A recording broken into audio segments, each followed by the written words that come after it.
y2 그리고 y 꼴 y2라고 합니다. 그러면 세 번째로 주어지는 연립방정식의 해는 무엇이냐? 자, 우리가 행렬이라고 하는 건 아무래도요, 이 연립방정식과 연관을 짓지 않을 수가 없는데, 그러면 연립방정식을 바로 행렬을 써서 우리가 푼다고 할 때 그 의미가 뭔가 이런 것만 안다면 이 문제가 뭐 아주 쉽게 해결될 수 있습니다. 그러면 어떻게 해결하는가? 자, 해결하는 방법을 같이 생각해 보죠. 먼저 주어진 연립방정식을 써보면요, A, B, C, D와 곱해서 X, Y를 곱했더니 뭐가 나왔냐면요, 이 제로가 되는 이 연립방정식의 X, Y의 해가 X 이퀄 X1, Y 이퀄 Y1이면 해를 각각 X, Y에 대입해주면 요 식이 성립해야 된다는 거. 뭐 명백한 얘기죠. 방정식의 근이라고 하는 건 주어진 방정식에 대입해서 성립한다는 뜻입니다. 자, 그러면 두 번째도 같은 방법으로 생각하면 A, B, C, D 곱하기 해가 X2, Y2니까 해를 대입해주면 자, 어떤 식이 나왔어요? 0, 1이라고 하는 행렬이 만들어졌죠.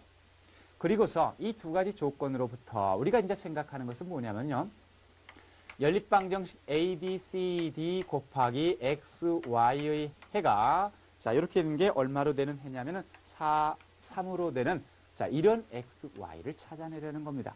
이 두 개의 행렬에 대한 등식을 이용해서 세 번째 등식을 만들어 가야 됩니다. 아, 여러분들 우변을 한번 보고 생각을 해 보십시오. 이 행렬과 이 행렬을 적당히 몇 배의 실수배를 해가지고 더해서 이게 만들어진다면 어떤 식으로 해서 더하면 될까요? 자, 그렇게 어려운 얘기가 아니죠. 이거는요, 성분이 제로, 제로기 때문에 아, 이거 2배 해가지고 그러면 4가 되고 4가 될 거고요. 이거 3배 해서 곱해주면 3이 되고 3이 되죠. 더해주면 이게 0이니까는요. 그런 다음에 요 두 식을 변끼리 더해준다면 우변의 형태는 일단 맞아떨어지고 있죠. 네.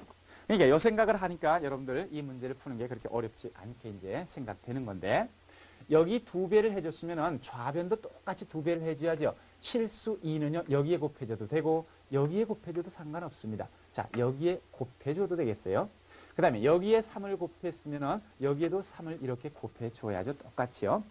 그런 다음에 변끼리 더하면, 자, 행렬이 똑같은 행렬로 곱해졌기 때문에 분배 법칙에 의해서 A, B, C, D로 묶어낼 수가 있습니다. 자, 묶어내면 좌변 이게 2개 더하는 겁니다.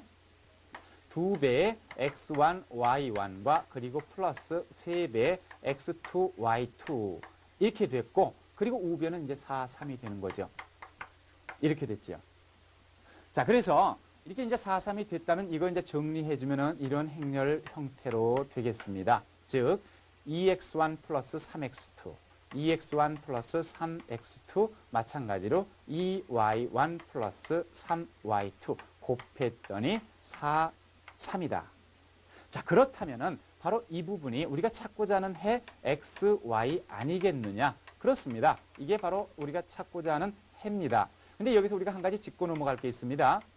몽고하니요, 이런 조건을 만족했다 해서 해가 반드시 이것이다 라고 단정적으로 얘기할 수는 없습니다. 뭐냐면 행렬 A, B, C, D의 역행렬이 존재하는 경우에 한해서 그렇습니다. 왜 근데 역행렬이 존재한다는 걸 우리가 알 수가 있었나요? 첫 번째 조건식에서 이런 게 있었죠. A, B, C, D에다가 X, Y를 곱해서 이 제로가 되는 해가 반드시 X, Y가 이런 거 하나 나왔었거든요. X1, Y1. 이 얘기는 해가 한 쌍 나왔다는 소리예요. 해가 한 쌍 나왔다는 소리는 이 연립방정식에서 이 계수행렬이 역행렬이 존재한다는 뜻입니다. 이미 이런 해를 한 쌍 가지고 있다라고 하는 얘기가 XY의 계수행렬 A, B, C, D라고 하는 이 행렬 A가 역행렬이 존재한다는 뜻이에요. 만일 역행렬이 존재하지 않는다면 이 연립방정식은 한 쌍의 해를 갖지 않습니다. 자, 그러면 어떻게 되죠? 한 쌍의 해를 갖지 않으면 어떤 경우를 생각해 볼 수 있는 겁니까?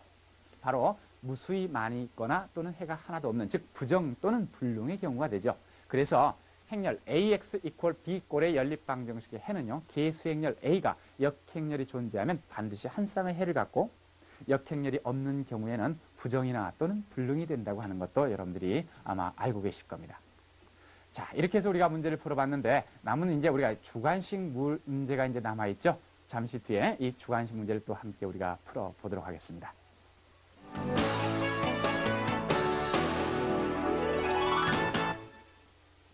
자, 자, 우리가 함께 생각해 볼 주관식 문제는 예상 문제 3번 문제입니다. 자, 이 문제도 그렇게 어려운 얘기가 아니고 행렬의 거듭 제곱에 관한 문제입니다. 자, 문제를 함께 보시죠. 행렬 P와 그리고 행렬 D가 주어져 있죠. 자, 그랬을 때 2차 정사각 행렬 A가 어떤 조건을 만족하냐면 P의 역행렬 A, P의 순으로 곱하면 행렬 D가 된다고 합니다. 그럴 때 A의 4승이라고 하는 이 거듭제곱 행렬의 모든 성분의 합을 구하라 라고 하는 문제죠. 자, 이 문제는 여러분들이 그 행렬에서 아마 이런 형태들 아주 많이 봤을 건데요. 바로 주어진 조건 P 인버스, 그러니까 역행렬에다가 P를 곱해하고 이게 바로 D가 된다고 할 때 이거에 그냥 양변을 거듭제곱해도 되겠지만 아니면은요 차례로요 P라고 하는 것을 각각 왼쪽에서 이렇게 곱해주고 그리고 또 오른쪽에서 P의 역행렬로 좌우 양변에 똑같이 곱해보세요. 그럼 좌변은 이거 해서 뭐가 되죠? 단위행렬이 되죠. 또 P와 P의 역행렬 곱해서 단위행렬, 좌변은 A만 남고 그리고 우변은 바로 이런 형태가 되겠습니다. 그리고 나서 이걸 A의 4승을 한다면 결국 A 4승은 바로 P, D, P의 역행렬을 4승한다는 소리인데 아마 이거 잘 알고 있을 거예요. 결과가 어떻게 되냐면 이거는 D의 4승꼴로만 되죠. P와 P의 역행렬은 그대로 남아있고 여기에 D의 4승 형태만 된다고 하는 이 간단한 내용만 알면은 이 문제 어렵지 않게 해결할 수 있습니다. 자, 문제에서 P라고 하는 행렬이 어떻게 주어져 있습니까? 자, 2, 1, 1, 1로 주어져 있고 그리고 D라고 하는 행렬은요. 우리가 4승을 해야 되는데 대각선 방향으로 성분이 남아있는 행렬이죠. 그리고 이건 0입니다. 그런 걸 4승하고 다음에 2, 1, 1, 1의 역행렬을 구해서 곱해주면 되는 건데 자, 이거는 앞서도 얘기했죠. 대각선 방향으로 성분 AB가 남아있고 또 나머지 대각선 방향으로 성분이 제로일 때는 각각을 4승 해주면 된다 그랬죠. 자, 이걸 4승하면 그래서 루트 3의 4승은 9, 0, 0, 마이너스 1의 4승은 플러스 1입니다. 자, 그래서 이걸 여러분들이 이제 계산만 해주면 답을 얻어낼 수가 있죠. 역행렬 구하는 것도 어렵지 않습니다. 자, 계산해 보십시오. 이 결과가 이렇게 나오게 됩니다. 17 마이너스 16 그리고 8 마이너스 7. 자, 그래서 모든 성분의 합은요, 얼마가 나오냐면 2가 나오게 되죠. 자, 그래서 구하는 답은 이렇게 2가 나왔습니다. 행렬에 우리가 거듭제곱 문제는 하여튼 오늘 또 여러 가지 많은 예를 우리가 살펴봤지만은 경우에 따라서 많은 경우가 있지만 기본적으로 몇 가지는 우리가 외워두자. 대각선 방향으로 A, B라고 하는 성분으로 있는 행렬 거듭제곱하면 바로 A의 n승, B의 n승꼴로 된다고 하는 거 여러분들 잘 알아두십시오.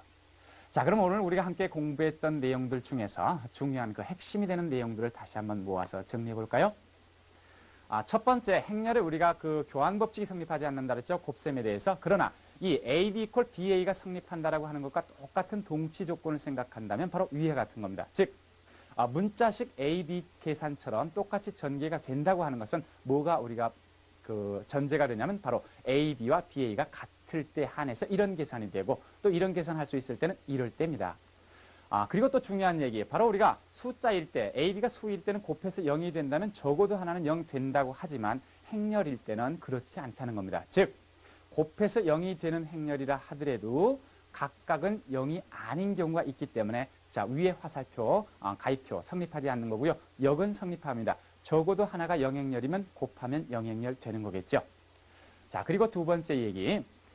바로 어떤 행렬 A를 제곱해가지고 0행렬이 됐다면요. 바로 그 행렬 A는 역행렬을 갖지 않습니다. 만일 역행렬을 가져버린다면 모순이 되죠. 계속 역행렬을 곱해보세요. 그러면 단위행렬과 0행렬이 같다라고 하는 그런 모순이 생겨버립니다. 자, 뿐만 아니고 바로 거듭제곱하게 되면은요. 자기 자신의 실수배로 표현된다고 하는 이런 사실도 확인해 볼 수가 있습니다. 자, 그 다음에 세 번째 얘기인데요. 바로 행렬 A와 A-2의 차로 됐고 그 다음에 A-B2의 그 두 행렬의 곱이 0행렬이라면요. 바로 K값이 A와 B가 아닌 모든 K값에 대해서는 A-K2의 역행렬은 존재하지만 바로 A-A2나 A-B2는 역행렬이 있을 수도 있고 없을 수도 있지만 둘 중에 적어도 하나는 역행렬이 없어야 된다고 하는 거. 이것도 기억해 두십시오. 자, 그리고 마지막 얘기죠. 바로 우리가 어떤 그 행렬에 이런 등식이 하나 주어져 있을 때 이 그러니까 연립방정식입니다. X, Y가 동시에 0이 되지 않는 그런 해가 존재하기 위한 조건은 바로 계수행렬 A가 역행렬이 존재한다라고 하는 이 사실을 여러분들이 기억해 두시고 오늘 우리가 행렬에 대한 공부를 여러 가지 많이 했지만 행렬은 계산 문제와 그리고 또 응용 문제도 몇 가지 예를 우리가 함께 살펴봤죠. 자, 다시 한번 여러분들이 문제를 충분히 풀어보시고 다음 시간에는 이 행렬에 이어서 바로 1차 변환에 대한 공부를 함께 해보겠습니다. 자연계 학생들로서는 1차 변환도 아주 중요한 단원이 아닐 수가 없습니다. 자, 1시간 동안 시청해 주신 여러분들께 감사드립니다. 안녕히 계십시오.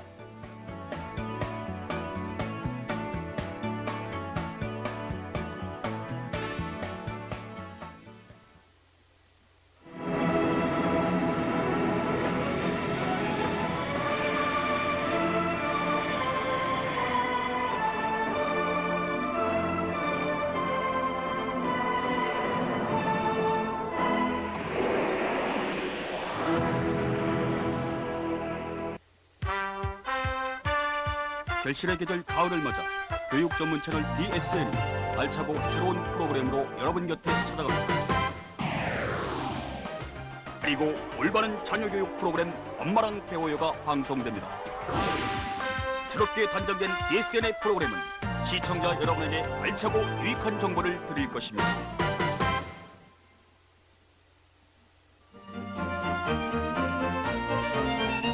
이어서 아하 논술이 방송됩니다.